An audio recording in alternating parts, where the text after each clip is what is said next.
인생을 우리가 여러분 살다 보면은요, 후회할 때가 있어요. 근데 언제 여러분들 후회하시나요?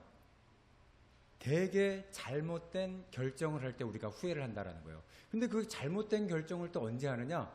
급하게 뭔가 판단을 내릴 때, 그럴 때, 정말 우리가 그 결정, 화가 나서 결정을 내릴 때, 이렇게 되면은요, 우리가 생각을 하지 않고 결정을 하는 거기 때문에 후회하고 뒤돌아보면은 낙심될 때가 너무나도 많다라는 거예요. 그렇게 되다 보니까는 계속해서 후회되는 삶을 산다라는 거죠. 한마디로 얘기해서 후회 없는 삶을 살려면 어떻게 해야 되느냐? 오늘 하나님께서는요, 우리에게 가르쳐 주시는 것이 기도하면서 결정하라고 합니다. 여러분, 하나님 앞에 나와서 기도할 때요, 여러분들의 그 결정 가운데 하나님의 인도하심을 받으며 또 이렇게 후회 없는 삶을 살아갈 수 있게 된다라는 것입니다. 오늘 본문 보면은요, 이런 내용이에요.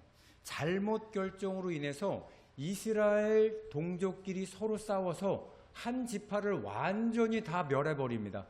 그러니까는 다 죽을 것 같으니까 그때서야 내가 잘못했구나 후회하는 그런 일이 오늘 본문의 배경이라는 거예요. 근데 참 이 사사시대라는 것은요, 하나님이 없다라고 생각하고 자기 소견대로 살았기 때문에 어떤 일이 있었냐면은 이 일이 왜 이렇게 한 지파가 없어질 정도로 이런 싸움이 일어나는 거 봤더니 한 레위 지파는 뭐예요? 교회, 오늘날로 말하면 교회에 일하는 뭐 전도사님이나 저 같은 목사와 같은 사람이에요. 근데 그 당시에 레위인은요, 첩을 둘 수가 없었어요. 일부일체로 살아야. 근데 이 사람이 자기가 첩을 뒀는데 그 첩이 어떻게 됐느냐? 그 첩 둘 것도 잘못됐지만 그 첩이 바람이 났어요. 그래서 자기 친정으로 도망을 갑니다. 그것을 레위가 찾으러 가요. 데리러 갑니다. 데리러 가서 5일 만에 그 첩을 데리고서는 다시 자기 집으로 데려오는데 어떤 일이 있었냐면 베냐민 지파에 속한 땅에서 하룻밤을 자게 됐는데 거기에 살고 있는 베냐민 사람이 아니라 종노릇을 하고 있던 기브온 사람들이에요. 그 사람들이 갑자기 불량배들이 와서 그 여자에게 몹쓸 짓을 하고 죽게 됩니다. 그러니까 다음날 아침에 자기 첩이 죽게 된 걸 보더니 너무 화가 난 거예요. 그래서 그 당시에는 동물로 제사를 드렸잖아요. 동물을 막 이렇게 토막내 갖고서는 하나님 앞에 올려드리고 했는데 자기 첩을 12조각을 내요. 그리고 각 지파한테 보내버립니다. 그러면서 뭐라고 그러냐? 이 이방 민족이 하나님의 백성을 능멸했다. 우리가 가만히 있을 수 있겠느냐? 그래서 40만이라고 하는 이스라엘 12지파의 사람들이 일어났어요. 그래서 회의를 합니다. 우리 가만히 있으면 안 된다. 저들을 처단시키자. 그랬을 때 베냐민 지파 땅에서 일어난 일이잖아요. 자기의 종처럼 부리고 있었던 이 길앗 야베스 족속들을 죽일 수가 없었던 거예요. 그동안 같이 얼마나 친해졌던지. 미국의 남북전쟁하고 똑같은 거예요. 종으로 살고 있었던 사람들을 노예를 해방시켜주면은 그 일 누가 해야 돼요? 자기가 다 해야 되는 거예요. 마찬가지로 이 길앗 야베스 족속들이 종으로 살았는데 이들을 다 멸하면 그 일 누가 해야 돼요? 주인이 해야 되는 거예요. 그러니까 이 베냐민 지파들이 안 돼요. 이들을 죽이면 안 됩니다.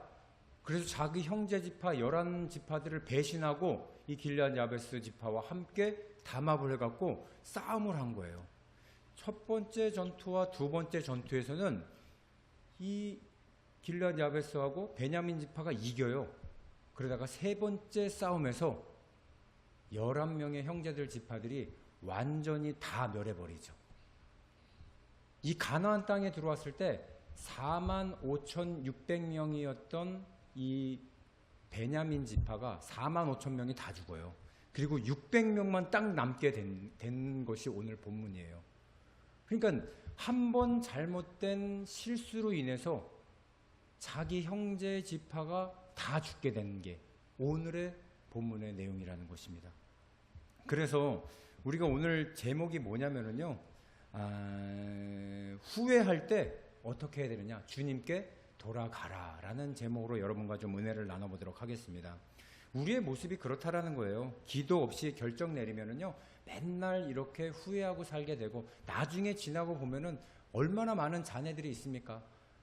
부부싸움하고 나서 나중에 뒤돌아봤더니 살림이 다 부셔졌대요. 그거 다시 복구하려고 했더니 이제 싸우면 안 되겠다 그러는데 화만 나면 어떻게 돼요? 막 이게 접시 날아다니고 난리 나는 거 아니에요. 그리고 나서 또 후회하고. 이것이 우리의 모습이라는 거예요. 그랬을 때 어떻게 되느냐? 여러분, 혈기 부리지 말고 여기에 나와서 한번 기도해 보세요.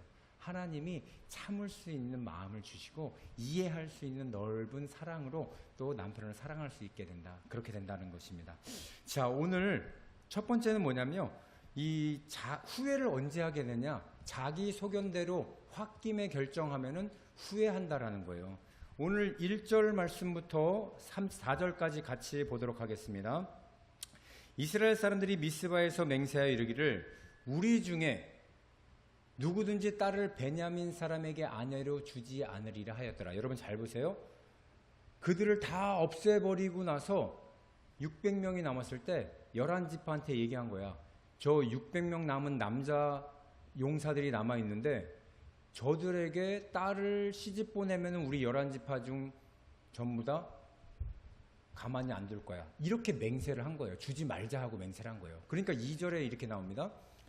백성들이 베델에 이르러 거기서 저녁까지 하나님 앞에 앉아서 큰 소리로 울며 이르되 이스라엘의 하나님 여호와여 어찌하여 이스라엘에 이런 일이 생겨서 오늘 이스라엘 중에 한 지파가 없어지게 하시나이까. 지들끼리 싸워놓고 하나님께 지금 원망을 하고 있는 거죠. 자기 딸들도 주지 않겠다고 얘기하면서. 그러면서 4절에 또 이렇게 얘기해요.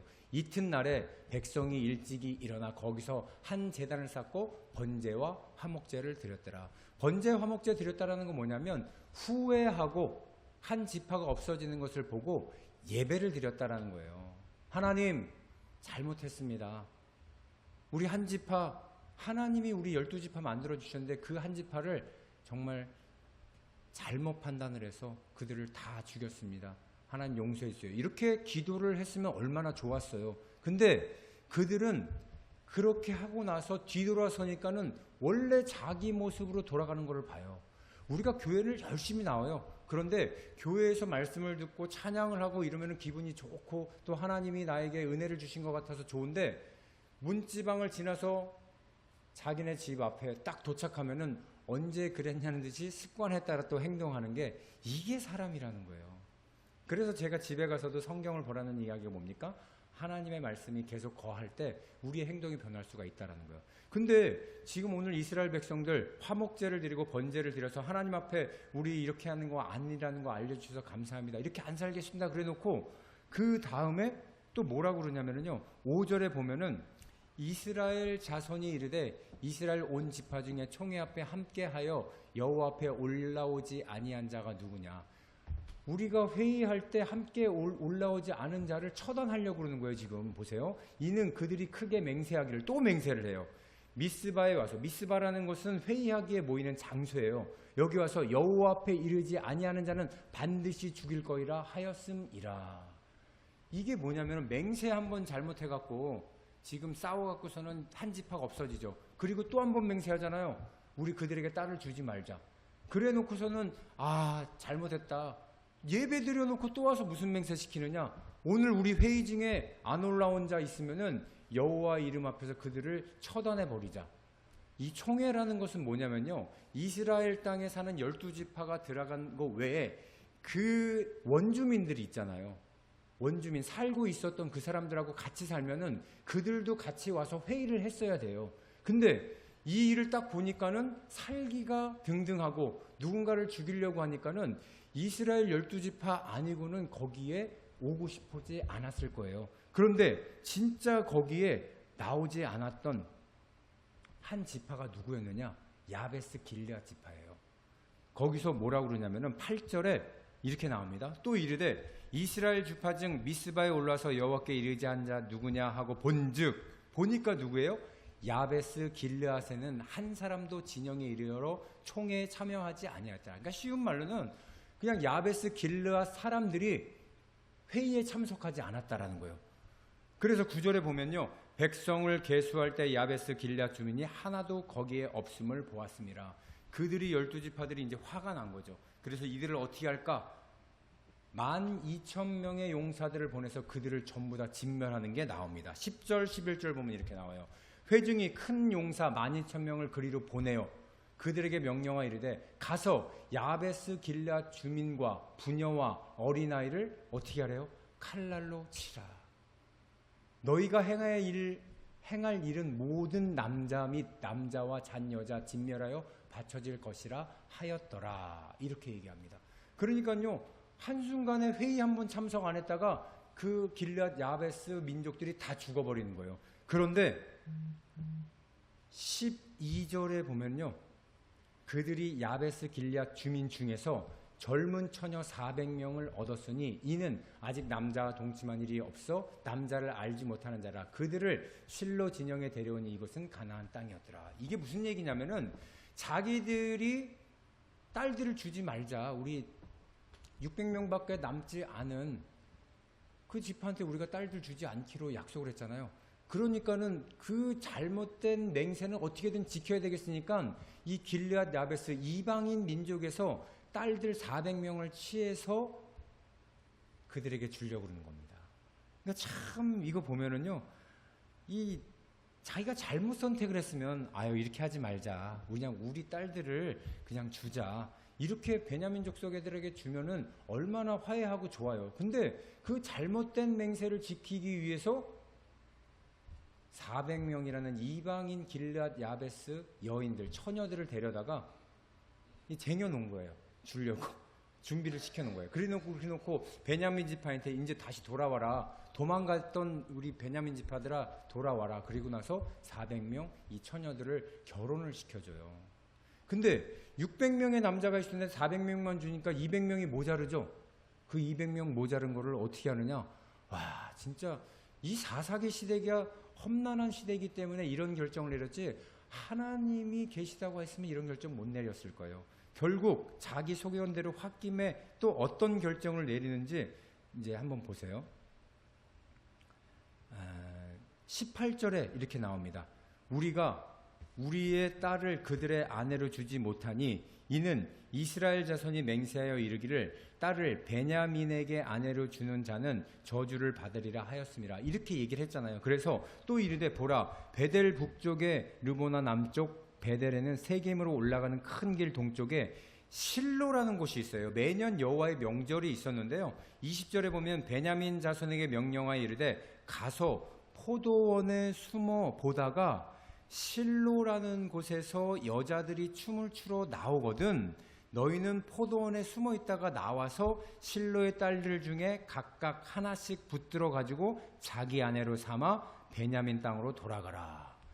이게 산채로 보쌈을 해갖고서는 여인들을 자기네 베냐민 땅으로 돌아가라고 그렇게 얘기를 한 거예요. 그러니까 이게 얼마나 강도 같은 행동을 결정을 한 거냐 이거예요. 그러면서 어떻게 하냐, 진짜로 실로에 가서, 실로라는 땅에 가면은 명절이 되면은 그 여인들이 나와갖고 처녀들이 나와서 막 춤을 추고 좋아했대요. 그때 정말 산채로 업어다가 데려갔거든요. 그렇게 되니까는 그 부모들이 뭐라 그럽니까? 아니 이게 무슨 일이야, 너희들 왜 우리 딸들을 데려가는 거야? 이렇게 하고 따질 거 아니에요. 그러니까 이 이스라엘 백성들이 얼마나 험악한지 무장을 하고 칼과 방패를 들고 가서 그 실로의 부모들, 실로 땅에 살고 있는 부모들을 만나서 관용을 베풀어라 명령을 하는 거예요. 야, 정말 정치는 윗사람들이 다 잘못하고 누구만, 약한 자들만 피해를 보는 거죠. 이런 게 우리나라에 있었잖아요. 코로나 시대에 우리나라 빚이 600조 정도 됐었는데 코로나 끝나고 나서 그 잘못된 정책을 몇 개 하고 하는 바람에 빚이 2배를 늘었대요. 1200조가량 됐다라는 거예요. 고스란히 그거 누구한테 돌아옵니까? 국민들한테 돌아오는 거예요. 그러면서 여야는 뭐라 그래요? 자기들 잘못 없다라는 거예요. 이게 오늘날, 그러니까는 정치하는 사람들이 잘해야지 백성들이 평안하다라는 겁니다. 오늘 이스라엘 총회에서 12지파들 한 지파 몰아내고 11지파들이 정치를 잘못하고, 그러니까는 이방인 실로에 살고 있는 그 집 가장 약한 사람들, 여인들 딸로 그냥 산채로 보쌈해서 데려와도 아무 말 못하는 거예요. 자, 그래서 은혜를 베풀어라. 총 방패 갖고 창 들고 가서 야, 우리한테 은혜를 좀 베풀어. 여기 이런 사정이 있어갖고 너희들 딸들 데려가는 거야. 이렇게 뻔뻔하게 얘기를 했다라는 거예요.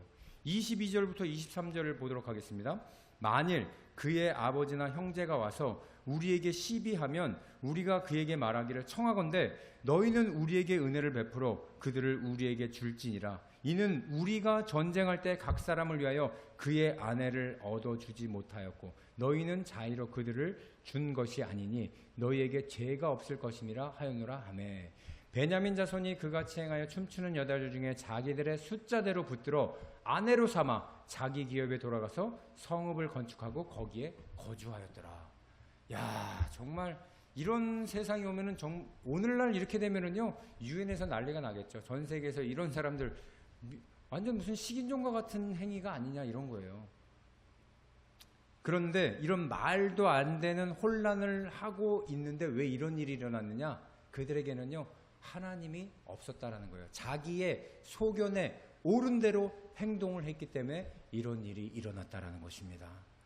그래서 24절, 25절 마지막에 이 사사기 마지막을 뭐라고 얘기하나 보세요. 그때 이스라엘 자손이 그곳에서 각기 자기의 지파, 자기의 가족에게로 돌아갔으나 곧 각기 그곳에서 나와서 자기의 기업으로 돌아갔더라. 아무런 죄책감 없이 돌아갔다라는 거예요. 그러면서 25절 그때 이스라엘 왕이 없으므로 사람이 각기 자기의 소견에 옳은 대로 행하였더라. 이스라엘의 왕이 없다라는 것은요 인간 왕이 아니라 하나님이 없었기 때문에 자기의 소견에 옳은 대로 행동했다라는 것입니다. 여러분 사사기는요 이렇게 해서 끝나지만은 이스라엘의 이제 왕의 제도가 이제 이후에 생기게 돼요. 그랬을 때 두 왕이 나오죠. 첫 번째 왕은 바로 이 베냐민 지파에서 나오는 사울 왕이라는 거예요. 이 사울 왕이 베냐민 지파의 길르앗 야베스가 고향이에요. 그러니까 얼마나 자기 소견대로 하는지 보시면은요 뭐라고 그러냐면은 하나님이 세워줬어요. 그랬는데 이 불량배 출신이었기 때문에 왕이 돼서 그 버릇을 고치지 못하고 사사기적 사고방식을 갖고 어떻게 하느냐, 하나님이 가서 아말렉 군사를 무찔러라, 그리고 다 죽이고 동물들도 다 죽이고 성읍을 태우고 하라 그랬더니 거기 가서 승리해서 이겼어요. 다 죽였는데 그 아기스 왕을 죽이질 않아요. 백성들이 왕을 죽이지 마세요 그랬더니 죽이지 않는 거예요. 그리고 또 뭐를 하냐, 살찌고 건강한 소나 양들을 잡아갖고 와서 하나님께 제사할 때 쓰려고 잡아왔습니다. 그러면서 막 챙겨갖고 온 거예요. 그러니까 이게 뭐예요? 자기의 소견대로 전쟁에 이긴 건 전리품들 다 취했다라는 거예요. 그거 보고서는 사무엘이 가서 엄청 뭐라고 얘기를 하죠. 왜 왕이시여 하나님의 말씀을 듣지 않으십니까? 그리고 또 뭐가 있어요? 전쟁에 딱 나가려고 그러는데 제사를 지내고 나가야 되는 게 이스라엘 법이잖아요. 근데 제사를 드려야 된 제사장이 오질 않는 거예요. 그러니까는 백성들이 떨어요. 막 제사장이 언제 옵니까? 우리 저들이 아말렉이 쳐들어오면 우리 죽는데, 블레셋이 쳐들어오면 우리 죽는데 빨리 제사 드리고 예배 드리고 가야 되는데 왜 예배를 안 드리세요? 그랬더니 이 사울 왕이 이렇게 보고 있다가 오늘 7일째 되는 날 오기로 했는데 왜 안 오지? 안 오면 내가 드려야지. 그러면서 제사장 없이 자기가 스스로 예배를 드리는 거예요. 제사를 지냈다라는 거예요. 그 제사가 끝나자마자 제사장이 와서 뭐라 그럽니까? 왕이시여 누가 이렇게 망령된 행동을 하십니까? 그랬더니 뭐라 그래요? 아니 백성들이 무섭다고 그러고 막 도망가고 그럴까 봐 내가 그냥 예배 드렸지 뭐. 그게 뭐예요? 자기 소견대로 한 거예요. 그렇게 하니까 어떻게 됐습니까? 이 사울 왕은 하나님의 영이 떠나가게 돼서 40년 동안 다윗이라는 그 자기 사위였죠. 왕이 될 사람 쫓아다니면서 괴롭히기만 하다가 죽게 되는 거죠. 이 대왕이 누구예요? 자기 사위였던 이 다윗 왕. 다윗 왕은요 하나님께 완전히 합한 사람이었어요. 뭐냐면은 자기 스스로 결정 내리는 게 없어요. 하나님 어떻게 할까요? 이렇게 물어보고 결정을 하니까 하나님이 그를 보고 뭐라 그러냐면요, 내 마음에 합한 사람이다. 그게 사도행전 13장 21절 22절에 뭐라고 나오냐면요, 그 후에 그들이 왕을 구하거늘 하나님이 베냐민 사람 기스의 아들 사울 1대 왕이었죠. 40년간 죽었다가 패하시고 다윗을 왕으로 세우시고 증언하여 이르시되 뭐라고 얘기하냐면, 내가 이새의 아들 다윗을 만나니 내 마음에 맞는 사람이라 내 뜻을 다 이루리라 하시더니, 이걸 보고 성경학자들은 내 마음에 합한 사람이다. 이렇게 다윗 왕을 말했다라는 거예요. 우리 어떤 사람이 돼야 되겠습니까? 내 소견에 옳은 대로 해서 후회하는 사람이 돼야 되겠느냐? 아니면 저 보세요. 고뇌하고 자기 소견대로 했던 사울 왕은 맨날 머리가 아파갖고요. 다윗에게 얘기해서 맨날 하프를 쳐달라 그래요. 내 머릿속에 악신이 들어왔다 그러면 하프를 쳐주면 머리가 맑아지고 그렇게 살았다라는 거예요. 왜? 자기 소견 대로 내 마음대로 살았기 때문에. 그런데 다윗은 어때요? 하나님의 말씀대로 살았던 저 다윗 왕은요. 결국 하나님의 합한 사람이 돼서 중간에 실수도 해요. 사람이기 때문에 다른 여인을 취하는 그런 일들도 하지만 후회하니까 어떻게 돼요? 바로 그 자리에서 무릎을 꿇죠. 하나님 용서해 주세요. 제가 잘못했습니다. 그렇게 하고 돌아갔을 때 하나님 그를 용서해 주시고 이것 봐라. 사람은 누구나 실수할 수 있고 내 뜻을 알고 있지만 벗어날 수는 있다. 그렇지만 후회할 때가 뭐예요? 하나님께 돌아올 때이다. 그것을 알려주고 있다는 것입니다. 그래서 우리가요. 후회할 때에 내 소견대로 살았구나라는 마음을 가졌다가 그때 다른 방법을 생각해내지 마세요. 이 자리에 나와서 예배 드리시길 바랍니다. 하나님이 여러분들에게 기다리고 있는 건 뭐냐면 내 백성이 나에게로 돌아올 때 역대상에도 나오잖아요. 성전이 멀어서 돌아오지 못하는 이스라엘 백성들한테 뭐라 그래요? 성전을 향해서래요. 무릎 꿇고 겸비한다라는 건 뭐냐면 회개할 때. 그러면 내가 하늘에서 너희들의 목소리를 듣고 용서해 주리라. 메뚜기가 와서 너희 곡식을 다 먹고 그렇다 할지라도 우박이 내려서 너희 먹을 것이 없다 할지라도 내가 너희들을 다시 살려주리라. 이게 뭐예요? 나의 성전을 향해서 기도하고 회개할 때 그렇게까지 얘기하시는 거예요. 그러니까 우리가 뭐예요? 마음이 중요한 겁니다. 하나님 앞에 돌아오려는 마음. 그래서 오늘 제가 영상을 하나 준비를 했었는데요. 인생이 막 꼬이기 시작할 때 삶의 주인은 하나님이시다라는 것을 고백한 영상을 하나 보고 말씀을 마치도록 하겠습니다. 네, 여러분 보셨듯이 인생의 주인은 여러분들이 아니라 여러분들을 기쁘게 만들었던 모든 것들도 어느 순간에 사라질 수 있다는 거예요. 그리고 그것이 나에게 두려움이 되고 절망이 됐지만 그 후회스러운 그때 하나님이 여러분을 부르신 때라는 것입니다. 그때 하나님을 여러분들이 만나게 돼서 진짜 삶을 다시 살아보시길 바랍니다. 여러분들이 주님 앞에 왔을 때 그 삶 속으로 들어갈 때는요.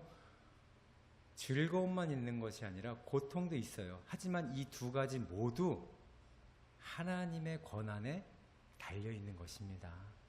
그래서 여러분들 너무 걱정하지 말을 것은요. 걱정해서 될 일이면 걱정 안 해도 된다라고 얘기를 했지만은 걱정 때문에 해결될 수 있는 문제는 없어요. 오히려 주님 의지할 때 여러분들 마음에 평안이 옵니다. 주님 의지할 때 그 즐거움은 기쁨이 2배, 3배로 늘어날 수 있는 것입니다. 왜요? 내가 그동안 살아왔던 내 자리는 이미 원래 하나님의 자리였는데 내가 점유하고 있었던 거예요. 이제 여러분 이렇게 옆으로 한 발짝 밀려 내려와 보세요. 그리고 그 자리를 비워두시면 이 자리에 하나님이 여러분들을 인도하실 것입니다. 그렇게 됐을 때 여러분들의 참 인생이 시작되는 그 맛을 느끼며 신앙생활을 할 수 있는 저와 여러분들의 인생이 되시기를 주님의 이름으로 축원드립니다.